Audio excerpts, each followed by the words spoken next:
more dear to me than all the world. Thy sea was sunk sand. Or down upon the borders, looking out upon the deep, the great Atlantic flowed into a fury, or asleep. Yet more ado, or a better in the crimson sunset glow. I love thee. Oh, I love thee.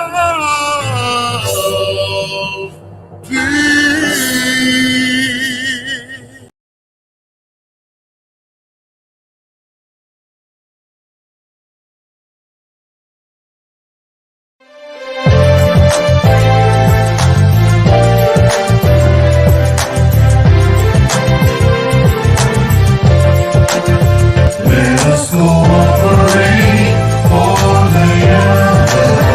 Let us cooperate for our land. Let us resolve to fight together. See we do it right together. Can we do it? Yes, we can. Each man must do his bit. Welcome to another edition of The Public Interest. My name is David Granger. And on this program, we continue to examine Guyana's foreign policy and domestic policy. And the topic today is going to be common sense about the Commonwealth. I feel that the Caribbean should be concerned about what is taking place in the Commonwealth. And as you know, just a couple of weeks ago, we had a meeting of the CHOGM, the Commonwealth Heads of Government meeting in Kigali in Rwanda. I feel that the ground is shifting from under the feet of the Caribbean and the Pacific countries, the small states. And perhaps we should take a closer look at what has been happening. Since the British Empire started to implode after the Second World War, roughly over 70 years ago or thereabouts, there has been a tremendous change in what used to be the empire, demographically, geographically, economically, politically. Change has been continuous. Now, about 2/3 of the population of the Commonwealth is under the age of 30. They don't have a memory about, the miseries under the British Empire. They don't know about the revolts, the strikes, the riots, the civil wars that accompanied the decolonization process. And in fact, people don't have a memory of the pain and agony of British colonialism and the fight for independence. People grow up now taking independence for granted. But what is taking place now is that the United Kingdom, the so-called mother country, is creating a new mercantile community to replace the old British Empire. The new mercantile community is recruiting new trading partners, and it's reducing the volume and value of trade with the traditional Caribbean and Pacific countries, particularly the small island states. The Commonwealth has a government meeting in Rwanda this year in June, therefore represented a sea change in the United Kingdom's post-Brexit agenda. There's definitely a post-Brexit agenda, and several issues have been left unsettled. And today we should look at those issues. The first issue, of course, is the fact that over 6 states gained independence from UK since World War II. That's a lot of new states. But the decolonization process, which we were so hot and sweaty about a few years ago, is still incomplete. there are still numerous territories in the Caribbean, like the BVI, for example, Turks and Caicos, Cayman Islands, in the Atlantic, and in other parts of the world, which are still to gain independence. And you'd wonder why after 70 years these countries or these territories are not independent. But is this something that the Commonwealth Heads of Government meeting should have been talking about, the incomplete decolonization process? No, it wasn't spoken about. Well, it was very important, 30, 40 years ago, but suddenly nobody's talking about the completion of the decolonization process. There's another question too that has arisen, or that ought to have arisen in Rwanda. That is the question of the royal succession. The Commonwealth is a modern, or is meant to be a modern multinational organization. It is expected to embrace democratic principles, and yet it employs the archaic dynastic practice of royal succession.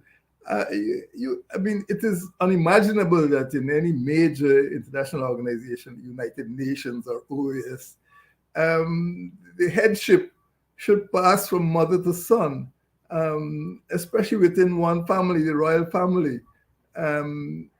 So the Commonwealth Heads of Government meeting doesn't seem to touch it at all.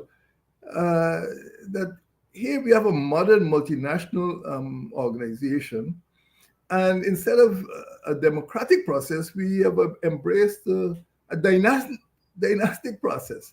So what happens after Prince Charles goes? Does it pass to his son, then his son? Is it forever? Is there some principle involved, or is it strictly personality? Once you're a member of the British royal family, well, then you're guaranteed a place, not only in the family in Britain, but also in the Commonwealth. So the royal succession hasn't been touched by the Commonwealth Heads of Government meeting. Then there's the question of reparations. Well, as you know, the Commonwealth Caribbean particularly accepted and in fact established the CRC, the CARICOM Reparations Commission. And the key demand of the Reparations Commission, which we endorse as Caribbean countries, is that the royal family in particular and United Kingdom in general should apologize. They should issue a full and formal apology for their roles in slavery. There's no mincing of words here. The Bank of England has apologized. The Church of England has apologized for their role in the slave trade. And we know from history that, the Duke of York, which is a title inherited by a present member of the royal family, 400 years ago was involved in the slave trade. I mean, there's no doubt about the involvement of the British royal family in the slave trade, but yet we see a member of the royal family going to stand in front of modern states in Rwanda, refusing to apologize. He is still talking about appalling tragedy. What the CARICOM states demanded was an apology, a full and formal apology, and we have not gotten that. And the Commonwealth Heads of Government meeting did not demand a clear and unequivocal apology for enslavement. This is the start of a process for reparations. Other European countries too are refusing to apologize. After Germany, the Nazi Germany did horrible things to the Jews, there was an apology and there's compensation. But yet the descendants of the transatlantic trade in Africans, in captive Africans, um, cannot get an apology. And we go time after time to Commonwealth heads of government, and we hear the same set of words. You know, the Duke of Cambridge came to the Caribbean and said the same thing. They're reading from a script. The Duke of Sussex came and said the same thing. Now the Duke of Cornwall is saying the same thing. All the dukes are saying the same thing, but there's no apology. And it's a failure of the Commonwealth heads of government not to have, not to demand an apology for slavery and not to demand reparations. And there's also the question of Rwanda's record.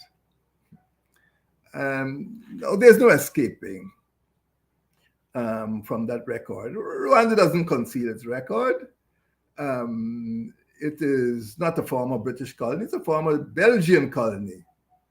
And it acceded to the Commonwealth only, I think, about 3 years ago in 2019 or thereabouts. And other countries wanted to have the honor of hosting the Commonwealth heads of government meeting. But for some strange reason, there was some hidden hand which directed the meeting to Rwanda. Well, what's going on here? Rwanda's record is there for all to see. It has been accused of arbitrary detention, of torture, extrajudicial executions, human rights violations, enforced disappearances, involvement in trans-border conflict.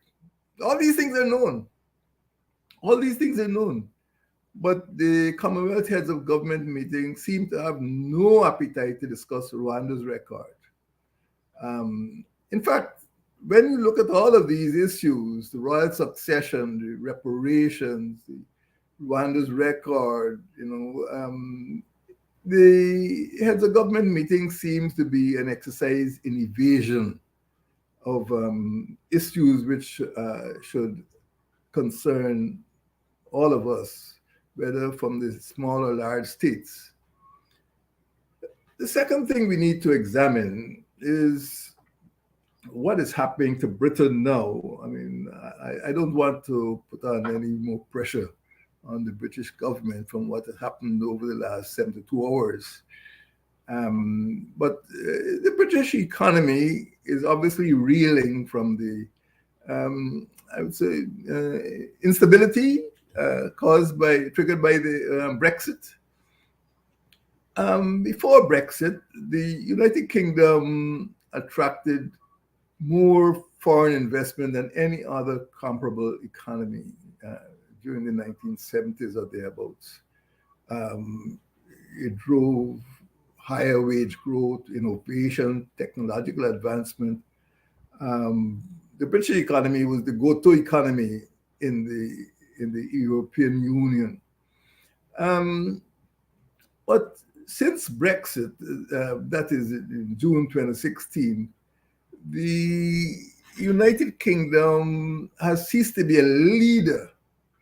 By withdrawing from the EU, it seems to be positioning itself in the AU, the African Union.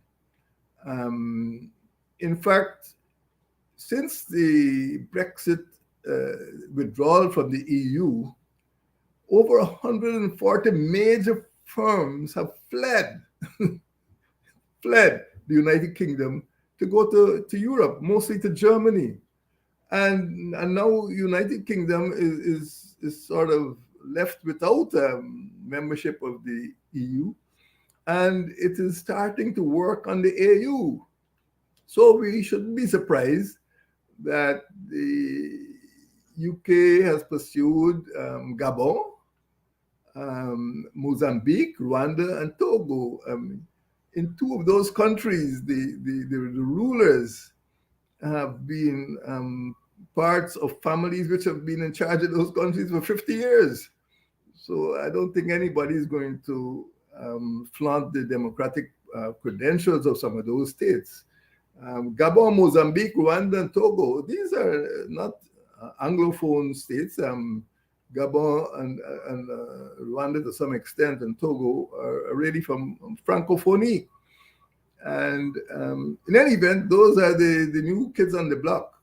The populations are bigger, the markets are bigger, and the supply of the potential to supply resources to the United Kingdom economy is greater than, I suppose, the small island states. So that is what is happening. There has been a sea change in the UK economy, and there's a pivot from the old, the saints, St. Lucia, St. Vincent, St. Kitts and all that. And there's a pivot towards the states of Francophonie, which have bigger populations and more mineral and other resources. Look, for example, UK and Gabon. That is the home of the Bongo family. The trade in goods and services reached about 240 million US, yes, in 2021, an increase of 62% from 2020. In 1 year, UK trade with Gabon has increased 62%. UK trade with Rwanda increased from about 43 million US dollars, over 5%. Other African states, Mozambique, Togo, have become major trading partners. On the other hand, in international relations and international economics, you always have on the one hand and the other hand. On the other hand, the UK Caribbean trade and the UK Pacific trade, and these are the two geographical areas with the largest amount of small states, very small states, micro states, the Caribbean and the Pacific. Remember in Georgetown many years ago, our leaders tried to band the ACP together because there were so many and so small and so weak. In any event, UK Caribbean and UK Pacific states is actually declining. UK trade with Fiji fell by 65%. 65%. It's now down from about 74 million US dollars to 39 million US dollars in 2021, compared with the year before, 2020. UK Caribbean trade covers, about 2.5 billion pounds sterling or 3 billion US dollars. And this is with trade with Belize, Dominica, Grenada, Guyana, Jamaica, St. Lucia, St. Vincent, and the Grenadines. It fell over $4.8 billion compared with the post-Brexit period. So the British trade with the Anglophone Caribbean is actually declining drastically. And its trade with Gabon and Mozambique and Togo and Rwanda is increasing. So you can see what is happening and where the Caribbean stands in British economic interests. And that is why we need to understand what happened at Kigali, or what failed to happen at Kigali 2 weeks ago. Then there's the question, my friends, of the environment. Well, the small states are particularly vulnerable to the adverse effects of climate change, rising sea levels in particular. The SIDS, as they are called, the Small Island Developing States, and many of them are in the Commonwealth, and they are at risk of rising sea levels. The US, the UK, in fact, contributed a tiny amount of $12 million to what is called the Infrastructure for Resilient Island States, IRIS, to support SIDS infrastructure development. That is the infrastructure development that would make it resilient, or make these countries resilient to climate change. I think for many of them it's too late. two Pacific islands expect to disappear completely by the end of this century. And residents are already starting to remove themselves, going to other countries like New Zealand and Australia. And, the water is rising, and it is irresistible and inevitable. And Britain has given all of $12 million to stop them from disappearing. Well, it wouldn't stop them from disappearing, but to provide some relief to these small island states. Yes, it is true that the Commonwealth Heads of Government meeting did highlight the vulnerabilities of the small island developing states. But it's too little and it's too late. These states are going to be very severely affected by the climate crisis, by droughts, by floods, by hurricanes, as we have here in the Caribbean, by the degradation of agricultural lands, by wildfires, and by rising sea levels. Hundreds of thousands of people are actually abandoning their homes and seeking to migrate to other countries which are not as vulnerable to adverse effects of climate change. This is what is happening, and this should have been on the front burner in Kigali, Rwanda. This is a pressing environmental concern to small island developing states. Then there's the question of what used to be called imperial trusteeship. Well, particularly people are concerned about the immigration question. It is well documented that during the Second World War, thousands of residents of the colonies, rushed to defend the mother country, join the British Army, and to fight the Nazis. After the war, even because British manpower had been depleted by war losses, thousands of people continued to rush to Britain. Nurses, bus drivers, and ordinary workers during the labor shortage in the post-war years.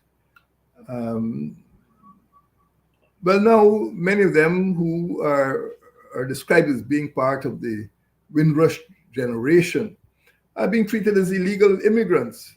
Some have lost their jobs, some have lost their homes, some have lost their benefits. They don't any longer have access to the National Health Service. These are people who've been there for 30, 40, 50 years. There's nowhere for them to go back to. Because they've cut the ties with the places where they were born. Many of them were actually children of people who were in Britain at the time. So they don't have a home in the Caribbean. Their home is in Britain, but they're being treated as illegal aliens. And I think one of the greatest scandals of the post-independence period, and it is something that we Guyanese should be careful about. What happened in the Chagos Islands? Many people don't even know where the Chagos Islands. It's a small group of islands in the Indian Ocean. But Britain decided to hand over this territory to the United States as a strategic base for the domination of the Indian Ocean. And it simply uprooted the Chagosians, the residents of the Chagos Islands, and moved them out so that the Americans could build this base. This is territory where these people were born and living and were looking forward to independence. And during the so-called independence period, when Guyana and Jamaica and Trinidad, and we were all enjoying our independence, the Chagosians were being uprooted from their homes. And some of them were actually taken to the Seychelles, where they were kept in prison cells And it is only this year, 2022, that the Chagosians were able to go to the High Court and get a judgment uh, which was in their favor, criticizing the behavior of the United Kingdom in just uprooting them and moving them, um, out of their homeland into other countries. And of course, the Chagosians are black skinned. But in 1982, you remember, when 2,000 islanders in the Falklands were invaded in what is called the Falklands War, the South Atlantic War by the Argentine army, the British were able to send a huge task force, to protect 2,000 people. But those Falklanders were not Chagosians. They were descendants of English settlers. But it was a scandal that the Chagosians were treated the way they were treated. And up to the present time, the matter has not been satisfactorily settled. This is something the Commonwealth heads of government should have been putting, front and center to challenge the British for their misconduct in this matter of human rights. And it is something that we need to consider in looking at these roles that the Commonwealth is giving itself. That is to say, the issues which affect the bulk of the Commonwealth population, not just British interests, but the interests of the ordinary people in the Commonwealth, particularly the small island states.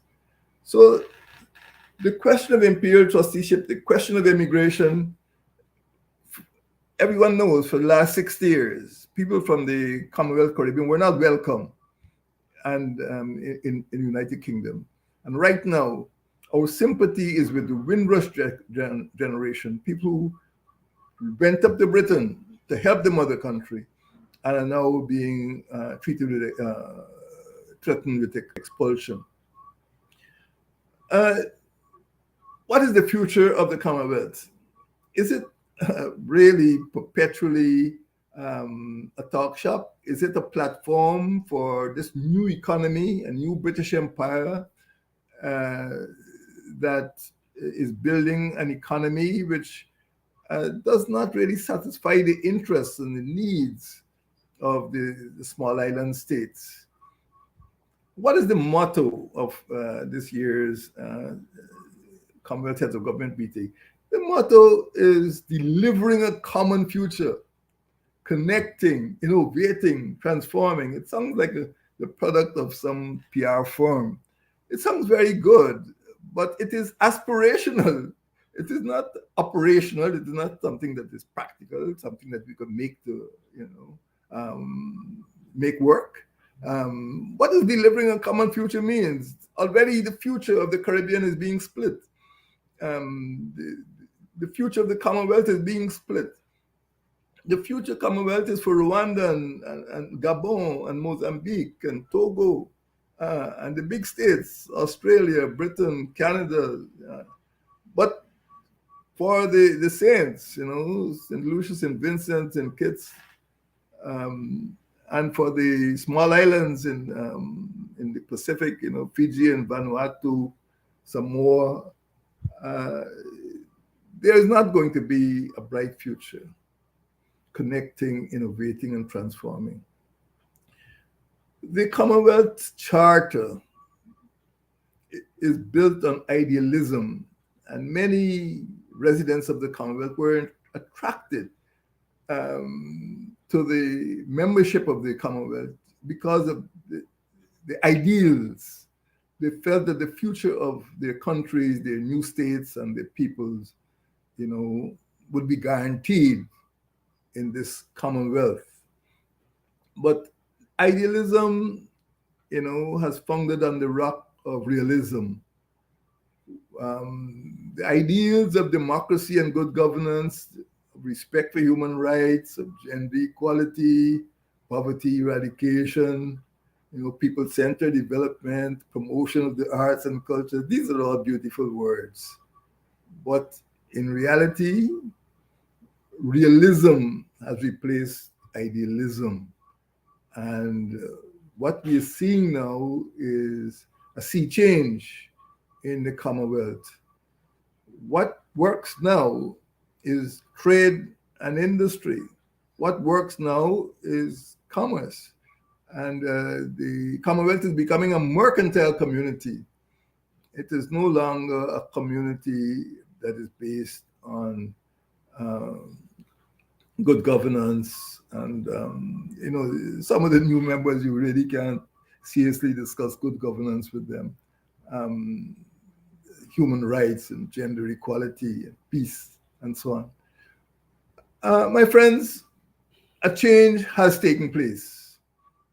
And we need to understand that the Commonwealth that we admire, that we joined, is no longer the Commonwealth we aspired to, 20, 30, 40, 50 years ago. It is a different Commonwealth. It is being molded into a branch of the British economy, a platform for British industry and trade. We in Guyana and the Anglophone Caribbean should be concerned about the changes taking place in this institution called the Commonwealth that we've been relying on for the last 6 decades.